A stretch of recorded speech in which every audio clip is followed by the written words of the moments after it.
sanctified, our whole existence can become purified. And it's not a question of having to give something up, but actually, if it's bad for our Krishna consciousness, then it will become distasteful in due course of time. And it's not a question of having to give something up, but rather we just leave it behind. And then life is very positive. Some people think when they come to God and religion, they have to have so many rules and regulations, so many do's and so many don'ts. Actually, Krishna consciousness is very simple. We simply have to always think of Krishna. And if we're serious, the more serious we are, the more changes we make in our lives so that I can think of Krishna more. But the nature of thinking Krishna more is that actually life becomes more peaceful, more satisfying, more happy. And actually we have something to wake up for in the morning. Sometimes you may have experienced that I go to work and I don't like work. I don't like the people at work and I don't really like, basically I just don't like it, but we have to. Krishna consciousness is a little different. In fact, it's completely different. In the beginning, it might seem like I have to do something, but as we progress in Krishna consciousness and we get a feeling and a taste for developing our love for Krishna, then it becomes very exciting, very enthusing. And this is a stage that our boatman had come to. He liked chanting Hare Krishna. For him it wasn't a botheration. But for this man, the thought and the direction to chant Hare Krishna to be successful, that was a complete assault on his integrity, on his credentials as a learned man.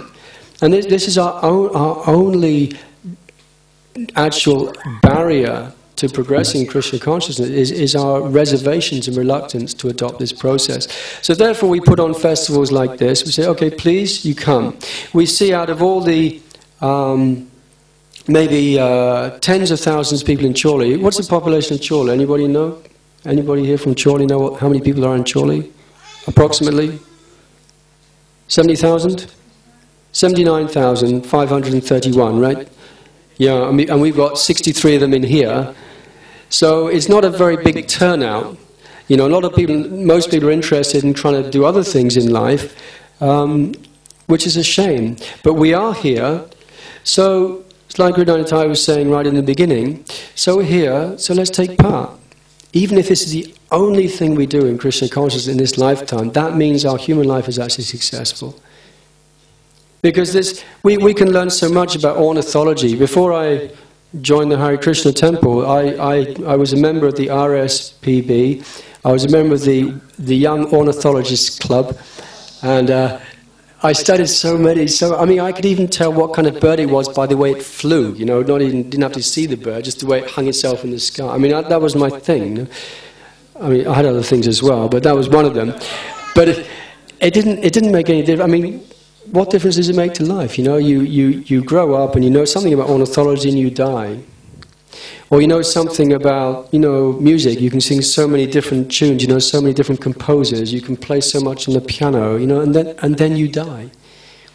And we can know so much about so many things, but what value is it, actually? How many people in the past have known so many things about so much, and they're dead? What did it achieve? Okay, in our memory, or maybe we can see their pictures, or whatever.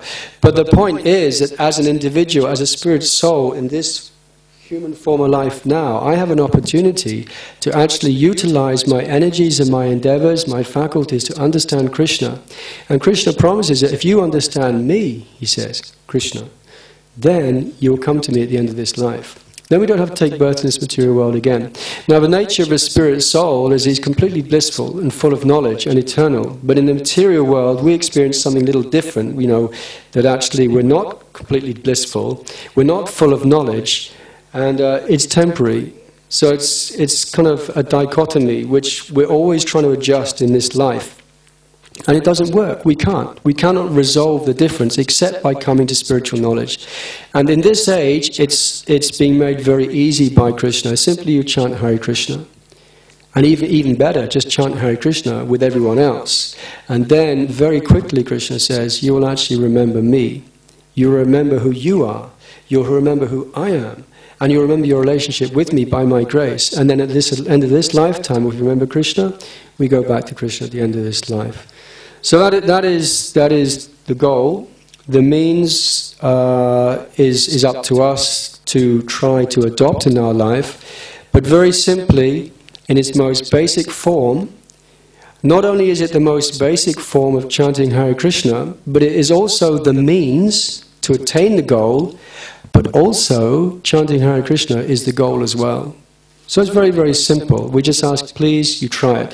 If you have any questions about how to adopt the chanting in life, or how to increase the quality of chanting and commitment, then there's so many devotees that you can speak to who are here, and they'll be very, very pleased to try to impart whatever they know, because this is real knowledge. I mean, I could tell you everything I knew about ornithology. It won't make a blind bit of difference to anyone's life. But if you ask this devotee here, please, can you tell me something about chanting Hare Krishna? Then your life becomes more perfect. And that's how it works. So we do different things. The next on the agenda, we're going to have a dance. Two devotees are going to be dancing. And I've been told to introduce the dance, which I know nothing about, so I can't pretend to have knowledge on this one, but it's all about Radha and Krishna. Hare Krishna. Thank you very much. Hare Bol.